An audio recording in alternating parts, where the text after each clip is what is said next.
Portanto, é bastante demorado o processo para se promulgar, ou seja, para se publicar uma emenda constitucional. Além, então, da Constituição e das emendas constitucionais, nós vamos ter um conjunto de normas, de leis, que vão regulamentar principalmente a vida prática, o dia a dia.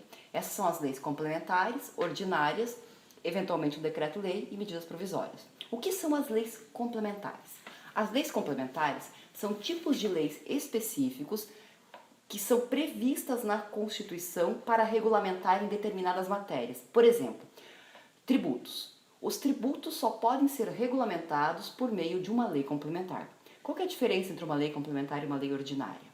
A lei complementar, ela precisa ser aprovada por maioria absoluta, tanto dos deputados quanto dos senadores. Isso quer dizer que 50% mais um de todos os deputados e senadores devem aprovar para que ela se torne uma lei. Essa é a lógica da lei complementar. Além da lei complementar, eu tenho então a lei ordinária. O que é a lei ordinária? A lei ordinária ela serve para regulamentar todas as outras matérias, sejam matérias previstas na Constituição ou outras que a Constituição não tratou. Qualquer coisa, Código Civil, Penal, licitação, tudo pode ser previsto por lei ordinária, desde que a Constituição não diga que é obrigatório se fazer uma lei complementar. Bem, a lei ordinária, para ela ser aprovada, ela é um pouquinho mais fácil, digamos assim. Ela pode ser aprovada por maioria simples, tanto na Câmara quanto no Senado. A maioria simples significa, eu tive a sessão.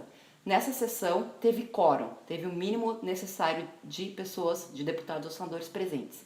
Destes, 50% votaram pela aprovação. Então ela está aprovada. Então, 50% mais um. Então ela está aprovada, ok? Essa é a lógica da lei ordinária. Além da lei ordinária e da lei complementar, nós temos outras dois tipos de normas que equivalem à lei. A primeira, que muitos já ouviram falar, são as medidas provisórias. O que são medidas provisórias? São medidas que são editadas pelo presidente da República para regular uma matéria que seja urgente e relevante, com o objetivo de resolver algo que a tramitação normal de uma lei no Congresso demoraria muito e não daria conta. Essa é a lógica de uma medida provisória, urgência e relevância. A medida provisória não pode tratar de matérias que são reservadas à lei complementar. Por exemplo, eu não posso ter uma medida provisória relacionada com tributos. Não posso ter uma medida provisória que altere a forma de cobrar imposto de renda, por exemplo. Elas servem para coisas urgentes e relevantes, mas que não sejam tão graves, ou seja, tão importantes dentro de uma Constituição. A medida provisória tem força de lei. Como é que funciona a sua tramitação? Ela é submetida ao Congresso Nacional, ela tramita pelo prazo de 45 dias, que pode ser renovado por mais 45 dias. Durante esse período, ela tem força de lei. Portanto, se ela criou algum tipo de direito ou um dever, durante esse período de 90 dias, ela vai ter força de lei. Após esses 90 dias, se ela não for aprovada pelo Congresso Nacional, ela deixa de existir. Mas, se for aprovada, então ela se converte em lei, deixa de se chamar medida provisória e vai ser uma lei ordinária.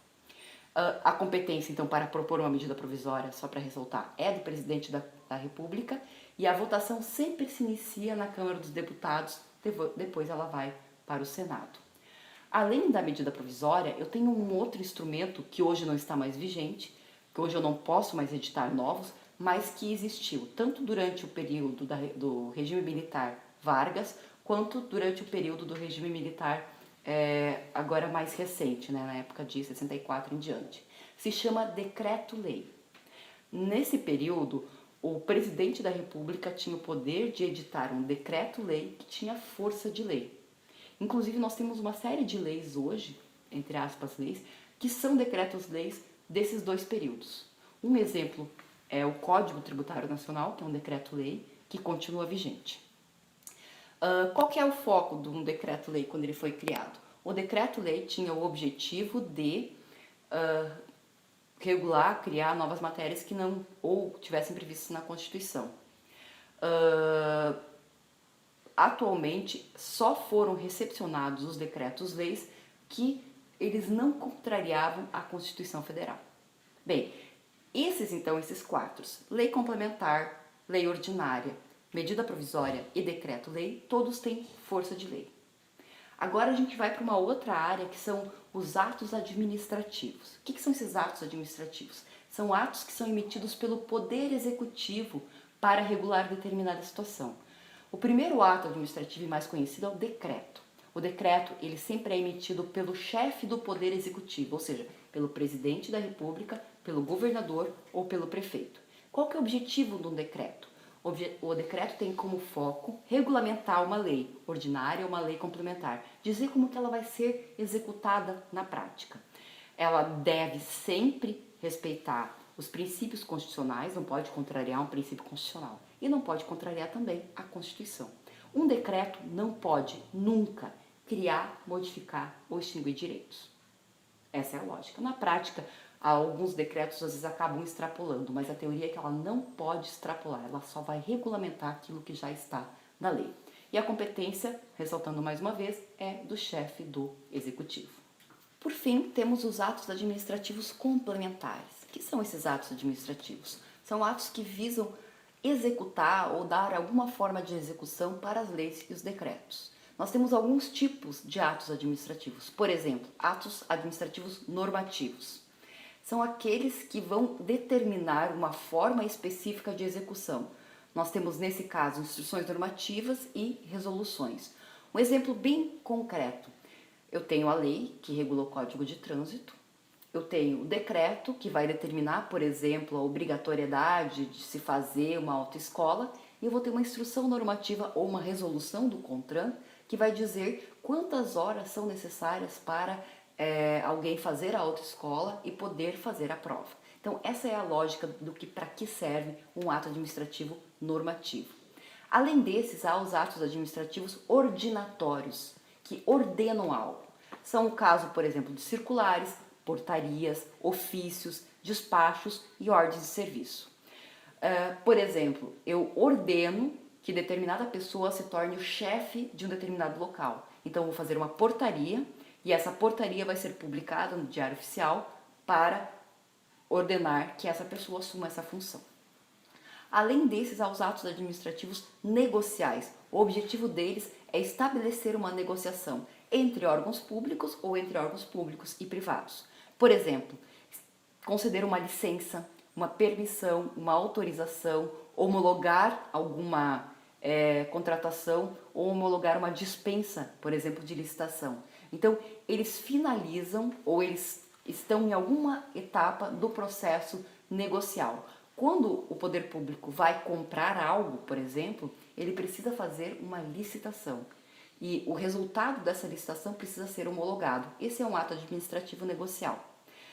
Ainda eu tenho atos administrativos enunciativos, que vão contar uma coisa, enunciar, como por exemplo uma certidão, um atestado, um parecer. Que você pega uma certidão, essa certidão vai dizer que, por exemplo, você não tem antecedentes criminais. Então ela atesta e enuncia algo, conta algo sobre uma determinada situação. E por fim eu tenho alguns atos administrativos não tão legais, né, que são os punitivos. São aqueles atos do tipo sanção, como multa, advertência, suspensão e cassação, que são emitidos pela administração pública para regular uma determinada situação. São esses os tipos de atos administrativos.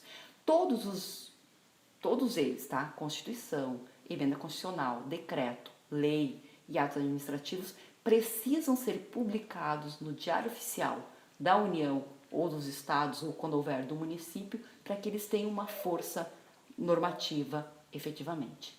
É isso.